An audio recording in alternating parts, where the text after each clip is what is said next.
think about Mexico, you think about Paraguay, you think about Bolivia, you think about Uruguay, Chile, everybody's Catholic, except for Cuba. Cuba never became very Catholic.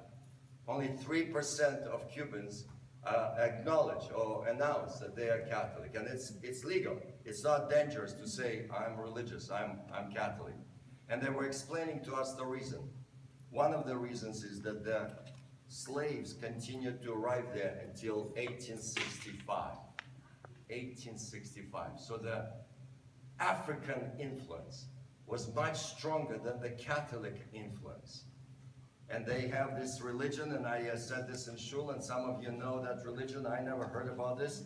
I need to read about this. What do you call it? Yeah, Santeria. How many of you know about Santeria? You know about this. How do you know so much about Santeria? What? There's a big presence in Miami. In Miami. In New York, in Haiti. That's right. Those of you who know a little bit about Santeria, is the most bizarre thing I've ever heard about. In the United States, they found in New York, I think they found bones. They burned, they sacrificed animals and so on. It's voodoo. We had a meeting with one of the spiritual leaders, and he was telling us, don't ask me too many questions. A lot of this is secret, and a lot of this is mystical, and you cannot understand anyway.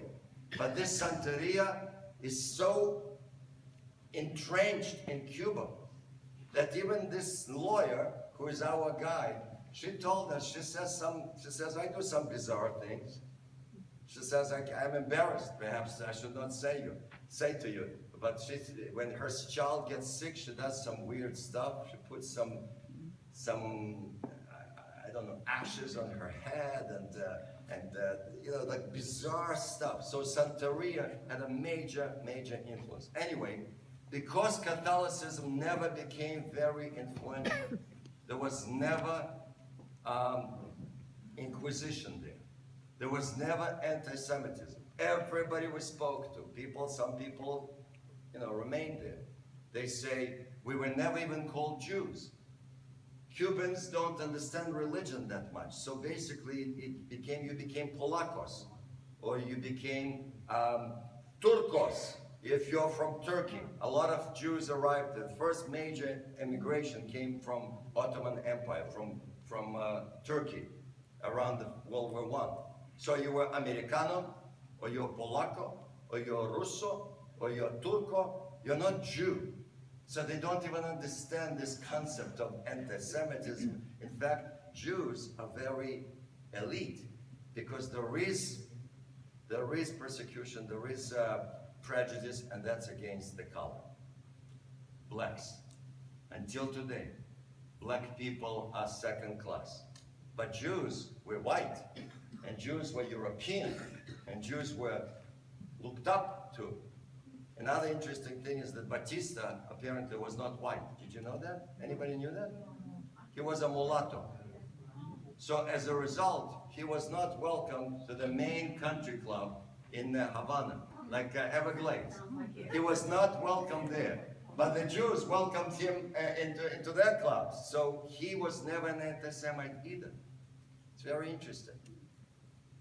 That we're talking about another influence, major influence is, of course, mafia, American mafia. So at the airport, Richie Kamera bought me a present, a book in Russian. Anybody knows who this guy on the cover is? Meir Lansky.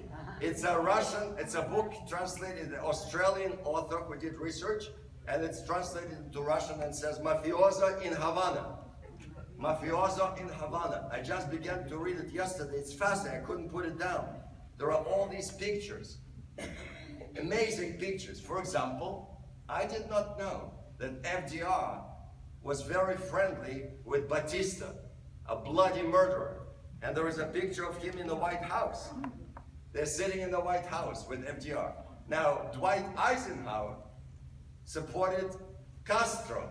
And there is a tank on the campus of the University of Havana, the gift from Eisenhower. So America, as usual, is playing games on both sides.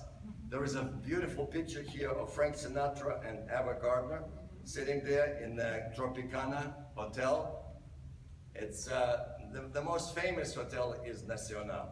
You probably heard about this. It's the same architect who built the Breakers Hotel. It's fascinating. You walk around that hotel and you see all the famous personality. I don't know anybody who was not staying at Nacional. Everybody. It's still a hotel. It's not as nice as ours. We stayed in the best hotel, probably the only one that is considered 5 stars. But Nacional has a lot of history. You walk in, it looks exactly like Breakers Hotel. The rooms apparently are very tiny and not, maintained well. But you see pictures of everybody, every Hollywood personality, every political leader. Putin was there, Gagarin was there, the Pope was there, everybody was there. But also Mayor Lansky. Do you remember Godfather Part 2? When they're having that important meeting? It's very interesting. When Mayor Lansky, his name was Jaime Roth, right? He was having a birthday party, and he says, please take a piece of cake, everybody. Do you remember that scene? Yeah. And Michael Corleone says to him, I saw something strange today as I was driving through the city. Do you remember that? Yeah. A guy was willing to die for the revolution. And Jaime says, Michael, you and I need to talk. And they go into the room, and anyway, I love that scene. It's a very powerful scene, because both of them know that one of them will be dead tonight. He says, if I don't have $2 million by tonight, the deal is off. And it happened in that hotel. And they show you the balcony, apparently, where it took place and so on. Anyway, there are many other things to talk about. Hemingway. There is a lot about Hemingway. We spent like 2 hours in his house. He spent 21 years there. He loved Havana. And again, everybody came to visit him. Stories about Ava Gardner visiting them, and she was, for some reason, swimming in the nude, and he was standing there with his telescope, and the wife destroyed the telescope, and stuff like this. All kinds of stuff there. There was talking about anti-Semitism. Listen to this. Fidel Castro, the day of the revolution, the next day, he nationalized every private enterprise, right? Guess what? He did not touch one thing. Everything else he destroyed, he nationalized. What was it? Butchers. The kosher butcher. The kosher butcher. He never took over. What about the synagogue buildings? The synagogues also, the synagogues were left alone, but churches also. He did not close all the churches. So three synagogues, there are 3 synagogues. Now, the Jewish population is 1,100 Jews altogether. Nobody knows precisely, but basically, now how many of them are real Jews? It's very hard to say. Intermarriages, 99%. However, they told us there is something interesting going on. There is conversion. There is a young rabbi from Chile. He comes 3 times a year, and he does 15 conversions. Who would convert to Judaism at this point? Why, if you are Cuban, Catholic, or whatever you are, why would you convert to Judaism? Anybody wants to guess? What? 2 reasons. One of them, if you are a Jew, you can go and apply for an Israeli visa. Once you're in Israel, you can decide to go to Canada or America, or whatever. That's one possibility. And the other reason is they want to be buried next to their spouse, because otherwise they will not be buried in a Jewish cemetery.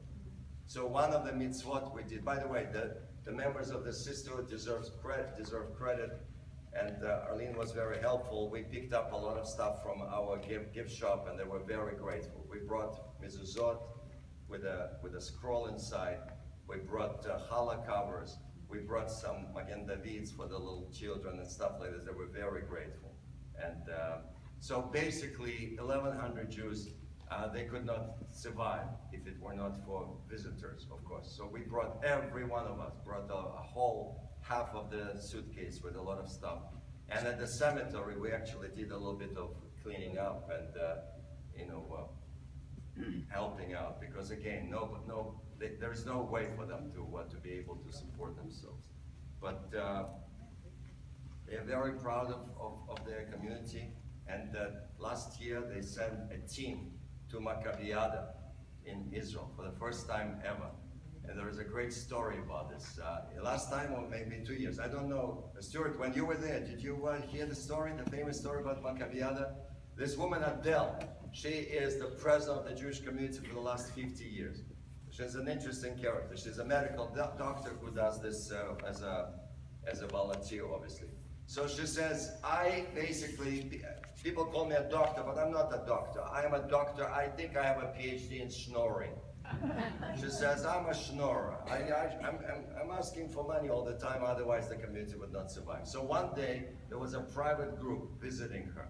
And she was talking about the dreams. This man, tall man, keeps saying, what's the dream? What would you like? What do you need? She said, our children would love to go to Maccabea. Imagine with a Cuban flag, one day we would walk around Tel Aviv, Jerusalem. He says, how much money do you need to send a team? She said, sir, it's a lot of money. We need, uniforms, we need plane tickets, and we need hotel. It's very expensive. He says, how much do you need? She says, sir, we're talking about a lot of money. He says, why are you questioning me? She says, well, I'm looking at you, you're wearing just the old jeans and the old t-shirt. I don't know if you can even imagine the numbers like this. He says, look at my t-shirt. What does it say? New York Giants. He was Mr. Tisch, the owner of New York Giants. Steve Tisch. So she says, I have a title now. I am the honorary cheerleader of New York Giants. So he paid for the entire team, and they went there. Now, she tells another interesting story about, Lion of Judah? You all know Lion of Judah, the federation. If a woman gives, now it's 6,000, it used to be 5,000 a year, you get a pin, a golden pin of a lion here. So she was invited to come to Baltimore, I think, one day to speak at the Lion of Judah conference. So she's sitting at the luncheon there, and one lady says, how come you don't have your pin? She says, how do I get a pin? They say, you have to pay $5,000 to the federation. She says, $5,000? I don't have that kind of money. So then, of course, the leadership decided she deserves a pin. So now she has the pin. She says, a year later, I arrive at Hadassah convention. And I'm sitting at the luncheon there, and the lady is saying, how come you don't wear a pin for Hadassah? She says, by this time I was smart. I knew the concept. I said, how much is the pin for Hadassah? They say, it's $10,000. So she says, I don't have that money. Anyway, they gave her the pin. So she says, I am now in proud possession of $15,000 worth of pins. One final story about this. The Pope came here in 1998. The previous Pope came, John Paul II. And so Fidel Castro decided that Christmas will become a national holiday. Until then, Christmas was not important. And Santa Claus, they never heard that word. It's an American, apparently, invention. I did not know. I don't know much about Santa Claus. So, do they know about Santa Claus in Europe? Saint Nicholas. They do? Saint Nicholas. Anyway, so Christmas now is going to be a big celebration, and he invited all the leaders in Havana, including this woman, Adele. So she arrives there, and she's sitting literally next to Fidel. So at some point, she turns to Fidel Castro, the chairman of the Communist Party, the president of the country, and she says, Comrade Castro, how come you never visit the synagogue, the Jewish community? He turns to her and he says, nobody ever invited me. So she says, guess what? Next week is Hanukkah. I'm the president, I'd like to invite you to come to Hanukkah. You will light the first candle. He says, Hanukkah. What's Hanukkah? She says, I'm not a rabbi. I don't know much about this, but I knew who I was talking to. She says, well, Hanukkah, we celebrate the revolution of the Jewish people. He says, I'm coming. So he showed up, and there are pictures all over the synagogue. He showed up, and since then, Raul also came in 2010. So he came 6 years ago. Many other stories. I will tell you one more. Venezuela, Maduro. This guy provides, remember Chavez was very close to Fidel. Chavez is gone, he died. Remember Chavez? Yeah. Michoacán, you remember him? He's the one who came to the United Nations and he was screaming. You remember what was he saying? Devilo! Devilo! He was saying the devil smells here. Why? Because Bush was just speaking. Remember that story? Anyway, Michoacán. He died, and now this guy's Maduro is the president, another Michoacán. And so Venezuela is falling apart. I don't know if you saw this week, it's emergency food emergency. Basically, people are starving in the streets. That's the guy who was promising, oh, you'll get this for free and that for free. Everybody will get everything for free. Now they're falling apart. Another model, interesting model. So it's interesting. No, I don't want to go there. But the point is that, again, this is interesting. This is the lawyer who is our guide. She says, we pray that Maduro does not die or does not get killed, because if something happens to him, oil will stop. The Soviets don't support them. Russia, Putin walked out. So she says, if Maduro dies or something happens to him, their country will go dark. They don't have oil. They don't have anything. The only thing they have is the cigars. And we went to a private tour of the cigar company, which was interesting, factory. We walked around. And rum. I don't know anything about cigars. I did not buy one cigar. I know Shirley and a few other people bought it as gifts. It's not cheap. It's pretty expensive, but of course it's not for the local people. But the rum, I happen to know a little bit about rum now. We did the tasting there. And so on Shabbos, we offered good rum here for Kiddush. So many other stories. Hopefully we'll continue sharing those stories. And it's, what can I say? Yesterday, you probably heard the news. Yesterday, all the American airlines got together. They are basically fighting each other who will provide flights. They're talking about 100 flights a day. So my gut feeling, and I know Stuart told us that there is apparently a mutual fund. Actually, we had a financial advisor on our group, and I asked her, she knew about CUBA. Cuba, that's the symbol for a mutual fund of companies investing in Cuba. I am not sure I would invest in Cuba, but they have so much work to do. I mean, we're talking about building collapsing, literally dilapidated. You feel like it's the war finished yesterday. It's like Berlin in May of 1945. However, tourism is going to boom, ladies and gentlemen. Whether people get nice hotels or not, it doesn't matter. In our hotel alone, at breakfast, I hear, Rabbi Feldman, I turn around. A group from Palm Beach Gardens is visiting. Then another lady comes over and says, you're Rabbi Feldman from Palm Beach. I say, yes. Oh, our rabbi knows you. He is over there from Miami. There was another. 3 shuls from Florida alone the same week in the same hotel. In addition, there were 2 JCC groups. Then there was also a group of jazz experts. There are 12 categories. You don't just buy a ticket at this point. You have to belong to a group. So there were jazz musicians coming from all over the country, and they were the ones who were in the Russian restaurant, Nazdarovia. They were drinking and singing with us. They were so into this. So you have to belong to some group. But I'm telling you, you cannot stop it. The excitement, Americans are just curious. They're just interested. So as I said before we went, if there was a time to go, this may be the time to go, because who knows? I am not very optimistic. They say that Raul announced that 2017 he's stepping down and he's not running for office anymore. But who knows who will take over? And who knows if it's going to be a real free world?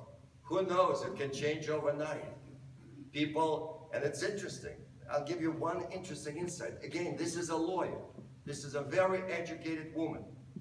And so Miriam, the reason we chose Miriam is a fascinating situation also. Linda Stock and Russell Stock, when they heard that I'm thinking about Cuba, they said, you've got to contact Miriam. She grew up there, she lived there as a child, and she brings you to the apartment. You will see where she grew up. So Miriam left a house there. Her family left a beautiful house, actually beautiful, 6 rooms. And now there is a family there, a local family, and she's very close to them. And so she lives very nice. This family lives very nicely because Miriam is very emotional. When she returned after 40 years, she walked into the living room, and the portrait picture of her 2 parents were on the cardboard over there, and she was very moved. So guess what? That family has a computer, has a color television. It's this, it's that, it's on. But listen to this story. Because when I returned to Kishinev last time, I knocked on the door of my apartment. And the guy opened the door. And I said, excuse me, I grew up here. Can I just peek into my apartment? No! Close the doors. And many of you have heard stories about Jews, God forbid, during the Holocaust, after the Holocaust, coming back to Poland. You can imagine, Karl, when he came back to his village, he was not very welcome, right? We all know how people react. So listen to this. So Miriam is very moved by the fact that she's welcome there, and the woman says to her, this house will always be yours. And what does it mean? She lives in Chicago. Can she move back into that house? So I'm hearing this story from Miriam, and she's very proud of her closeness with the family. She says the first time I returned, they were standing at the airport welcoming me with flowers. She's so excited. So her children are smart Americans. They say, Mom, they were welcoming you with flowers because they were hoping you brought them computer or toilet paper or something, right? What if you don't bring them anything? So she says, okay, next time I decided not to bring anything.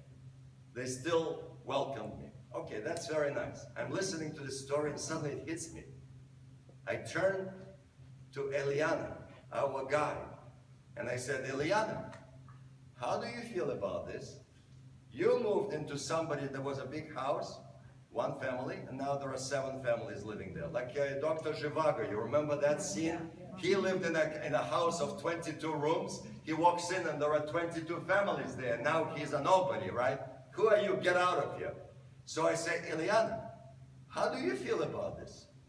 What if now the relationships open up and the owner of your apartment comes and says, excuse me, this is my home. I grew up here. How do you feel about this? She says, I don't want that. It's my home. Who is here? I don't want to be in the streets. So it's an interesting tension. Is there respect for private property? How do you know that if you start a factory there tomorrow, Stuart, somebody will not come over and say, excuse me, you're a capitalist. So interesting tensions there. So what will happen? I asked our speaker, one of the speakers, the professor, I said, so what do you think, what do you hope to this country to be like in 10 years? She says, whatever happens, I hope it's still socialism. I said, you're a communist. She says, absolutely. I said, is there a model out there? Like, you know, Bernie speaks about Scandinavia, right? I said, do you want to be like Denmark? Absolutely not. Do you want to be like China? No. Do you want to be like Vietnam? No. She said, please, Rabbi, don't try to fit us into the space. We are unique, and we will be unique. So she's still a very committed communist. She's a professor at the University of Havana. And her husband is a famous journalist. And you know what he does all day long? A Jewish guy. He writes vicious articles about America every week. Every week, he writes angry articles. And so on. Anyway, she was a little bit nervous, apparently.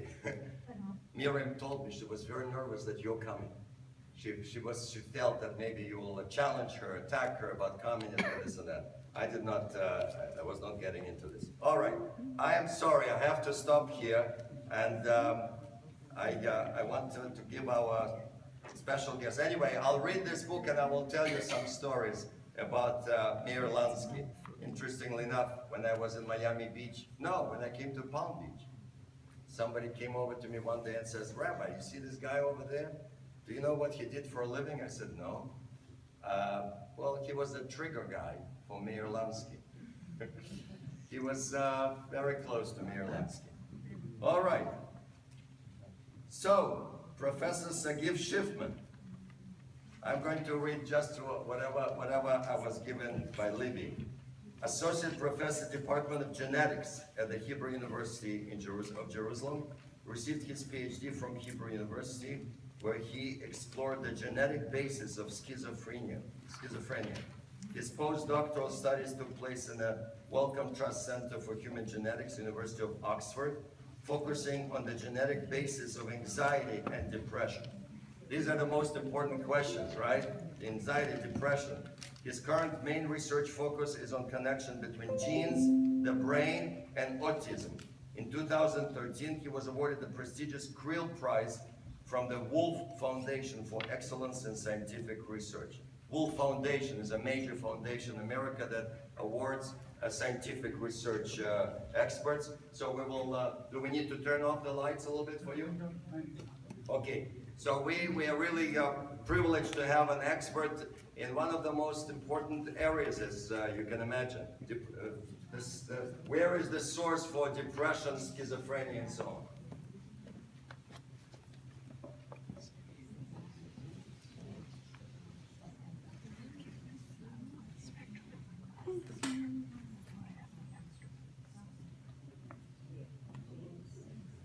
Genes, sex, and so forth. Huh?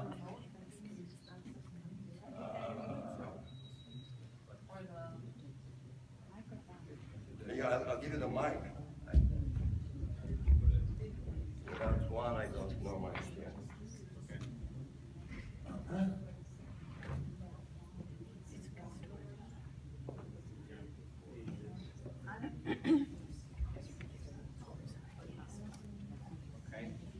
Can you hear me?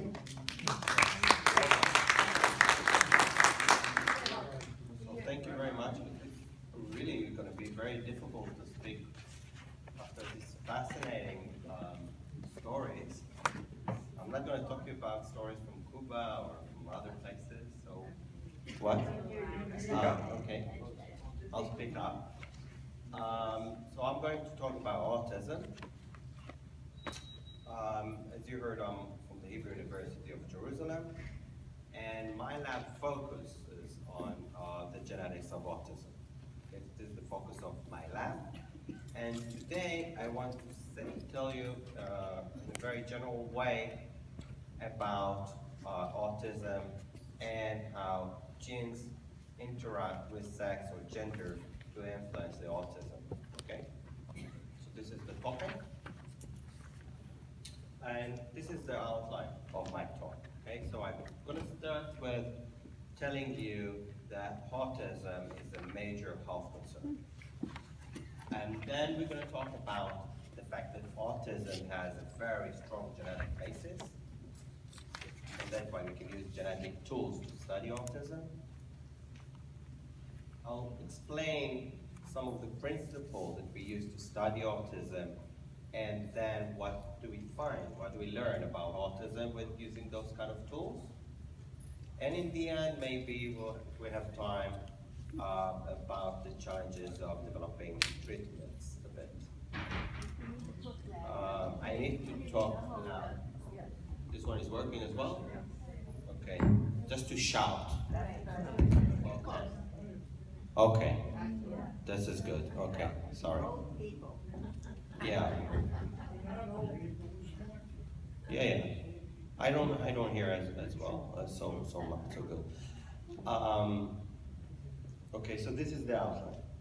And now about question. If you want to stop me in any moment and ask questions. Yes, please. So please do. Okay? Okay. So autism, I'll describe a little bit about what is autism. You see here a picture of a boy with autism or autism spectrum disorders. This boy, for example, you can see something strange. He is sleeping, looks okay, but he has those toys and shoes lining up on the bed in a very particular way. And this is something that he will do every night before he goes to sleep, in the same order. So this is a type of what we call a repetitive behavior, something they repeat all the time and do. Autism is characterized by those type of repetitive behavior, but also by all kind of deficits in social and communication, which means many things. It means about the ability to understand social cues. You will see poor eye contact. So autistic individuals will tend not to look in your eyes when they speak. Other things could be language delay. Some kids actually have absence of language, or they might echo what you say, echo what you say, echo what you say. So they will repeat what you say. Some of the repetitive behavior includes spinning objects, etc. Okay, so they have a lot of difficulties. So it's a major health concern because it's very, very common. It's not just very, very common. The rate of autism or the diagnosis of autism is increasing all the time. So what you see here is the rates in the US. The function of those rates or the changes in the rates of diagnosis in different years. You see a huge increase in the rates.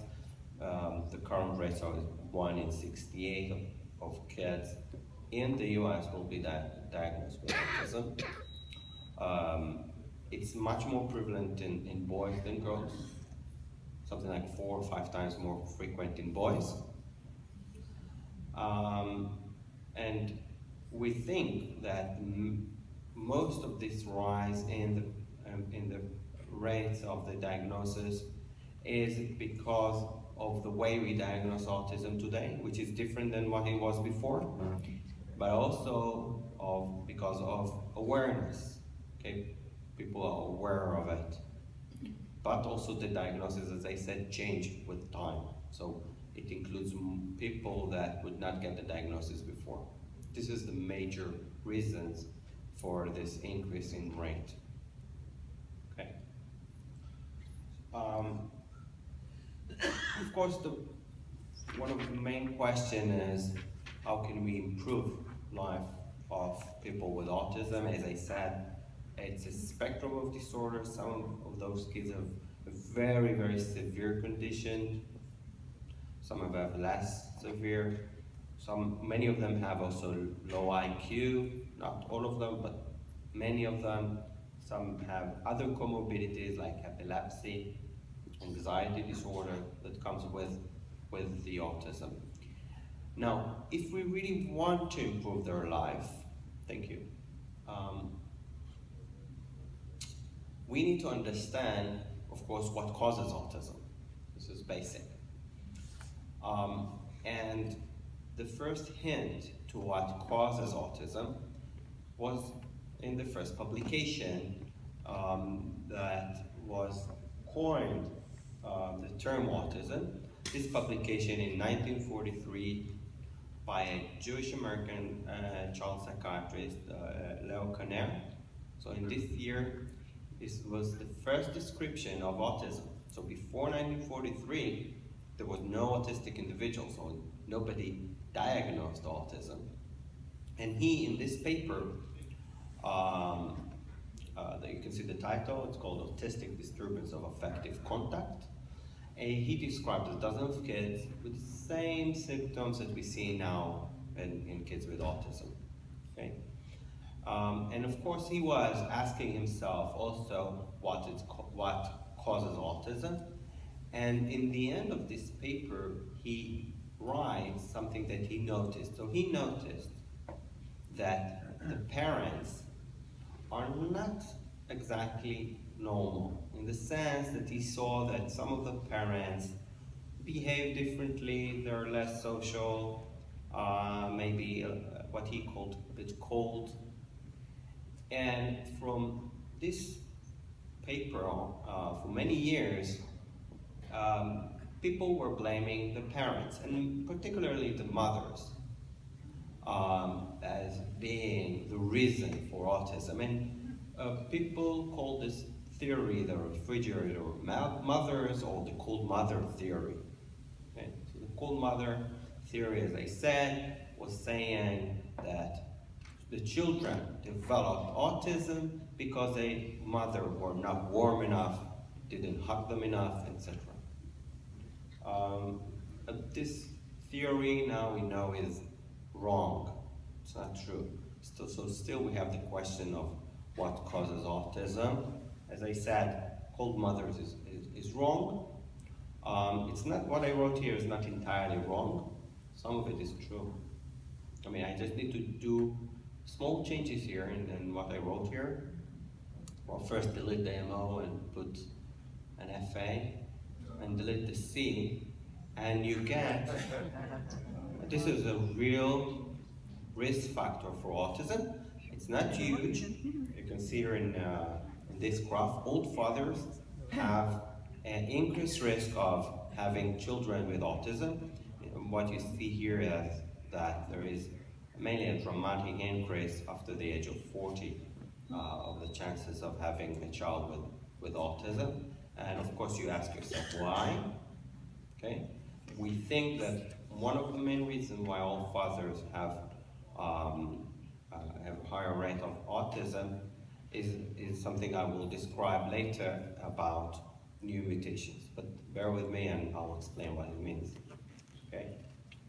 So this is one of the known risk factors for autism, being an old father. To understand autism, we need to understand the brain, because this is the tissue that we are interested in. The main problem that we have is that we don't know about the brain so much. We understand quite little about how the brain produces all the emotions that we have, how we learn how to speak, we learn different languages, how we can understand social cues with our brain. We don't really understand how it works. So if we don't understand how the brain works, how can we understand what goes wrong in autism or in the brain of autistic individuals? So this is a big issue, and in my lab we use the genetic tools to understand autism, and we can use the genetic tools even without understanding completely the brain. We use the genetics as a window or starting point to understand autism, and I'll describe some of the things that we do or the tools that we use. So I can divide the tools into two. We are people who work in genetics. We are interested in the DNA. The DNA includes the genetic information, and to understand the DNA, it's like a book. Okay, first you need to read it. So we need to have all kinds of tools to read the DNA. It's a very tiny molecule, you cannot really see it in your eyes. So we need tools to read it. There are new tools that were not available just a few years ago that enable us to efficiently read the DNA, so we can read the whole genome of a human being in a few weeks, 2 or 3 weeks, and we have the whole genome with 3 billion letters. It's something that took us